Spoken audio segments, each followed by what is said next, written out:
चलिए बेटा, आज टॉपिक पढ़ने जा रहे हैं हम लोग विद्युत क्षेत्र में ऊर्जा घनत्व। असल में ये जो ऊर्जा घनत्व है ये वही संधारित्र में संचित ऊर्जा के लिए ऊर्जा घनत्व की बात कर रहे हैं। और हमने टॉपिक का नाम क्यों कहा है विद्युत क्षेत्र में ऊर्जा घनत्व? क्योंकि संधारित्र में जो ऊर्जा संचित होती है वो कहाँ होती है? संधारित्र के अंदर होती है। और किस तरह के क्षेत्र में होती है? विद्युत क्षेत्र में संचित होती है। इसलिए इसको संचित ऊर्जा का घनत्व भी कह सकते हैं या विद्युत क्षेत्र में ऊर्जा घनत्व भी कह सकते हैं। चलिए इसको शुरुआत करते हैं। इसका मतलब क्या है? देखो भाई, मैंने कहा कि ऊर्जा घनत्व, ठीक है, हम बात कर रहे हैं ऊर्जा घनत्व की। तो इसका मतलब होता है ऊर्जा बटे आयतन। क्लियर? ऊर्जा घनत्व का मतलब क्या हो गया? ऊर्जा बटे आयतन। जब भी घनत्व की बात आती तो हम क्या कहते हैं? समथिंग अपॉन आयतन। क्लियर? इसी तरीके से हम यहां पर बात कर रहे हैं। फिर हमने फॉर्मूला निकाला था ऊर्जा का, एनर्जी का, वो था Q² अपॉन 2C। ओके, ये हमने फॉर्मूला निकाला था किसके लिए? ऊर्जा के लिए। अब हम बात कर रहे हैं ऊर्जा घनत्व की। ऊर्जा घनत्व को हम परिभाषित करना चाहें तो कैसे परिभाषित कर सकते हैं? इकाई आयतन में संचित ऊर्जा को ही क्या कहा जाता है? ऊर्जा घनत्व। किसके इकाई आयतन में? संधारित्र के अंदर जो भी मटेरियल है, चाहे वो परावैद्युत पदार्थ हो, चाहे वो निर्वात हो, चाहे वो हवा हो, वहां पर इकाई आयतन के लिए संचित ऊर्जा को क्या कहा जाता है? ऊर्जा घनत्व कहा जाता है। चलिए इसकी शुरुआत करते हैं। भाई मानते हैं कि आवेश घनत्व सिग्मा है। हमने कहा कि भाई आवेश घनत्व कितना है? सिग्मा। तो सिग्मा क्या होता है? Q upon A। क्लियर? हमने यही किया है ना भाई, आवेश घनत्व क्या होता है? सिग्मा। और सिग्मा क्या होता है? Q upon A। अब यहां से अगर मैं Q निकालना चाहूं तो वो आ जाता है सिग्मा A।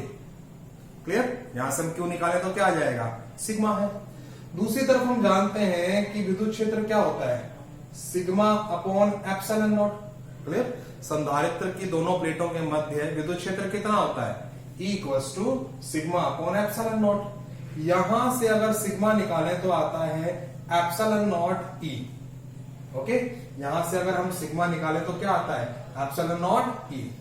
अब इस सिग्मा की वैल्यू को यहां रखें तो Q बन जाता है एप्सिलॉन नॉट E A।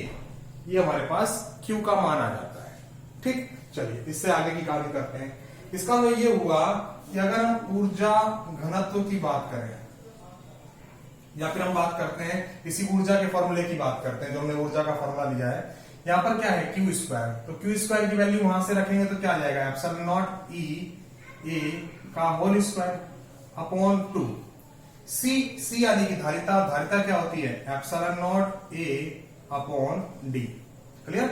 यहां तक तो हमें समझ में आ ही गया होगा। इसको और सॉल्व करें तो आ जाता है epsilon not square E square A square upon 2 epsilon not A, और D ऊपर चला जाएगा तो D यहां आ जाएगा। ये D ऊपर जाकर कहां आ जाएगा? यहां आ जाएगा। एक एप्सिलॉन नॉट से एप्सिलॉन नॉट कट गया, एक A से एक A कट गया। क्लियर? तो बचा क्या? ऊर्जा क्या बची हमारे पास? ध्यान से समझेंगे। 1 अपॉन 2। देखो क्या क्या बचा? Epsilon not E square A और D। ये हमारे पास ऊर्जा का एक नया फॉर्मूला आ गया। ये ऊर्जा का फॉर्मूला है। अब इस ऊर्जा के फॉर्मूले में अगर हम A इंटू डी को देखें तो A इंटू डी क्या हो गया? आयतन। ठीक है, A इंटू डी क्या हो गया? आयतन। यानी कि हम इस ऊर्जा को लिख सकते हैं 1 upon 2 epsilon not E square into में आयतन। ये हम लिख सकते हैं ना, क्योंकि A इंटू डी का मतलब क्या है? आयतन। तो इसी फॉर्मूले को हम कैसे लिख सकते हैं? 1 upon 2 epsilon not E square into, ये इंटू है, इंटू में आयतन। और जब इस आयतन को नीचे लेकर जाऊंगा तो ये बन जाएगा E अपॉन आयतन। ठीक, ये बन जाएगा 1 upon 2 epsilon not E square. Okay, ये E कौन सा है? एनर्जी वाला। और E कौन सा है? विद्युत क्षेत्र वाला। दोनों में फर्क समझना। हमने ऊर्जा को E से भी प्रदर्शित किया था, हमने ऊर्जा को U से भी प्रदर्शित किया था, क्योंकि जो संचित ऊर्जा होती है वही क्या होती है? स्थितिज ऊर्जा भी होती है। तो इसको हम कह सकते हैं E कह दो या फिर क्या कह दो?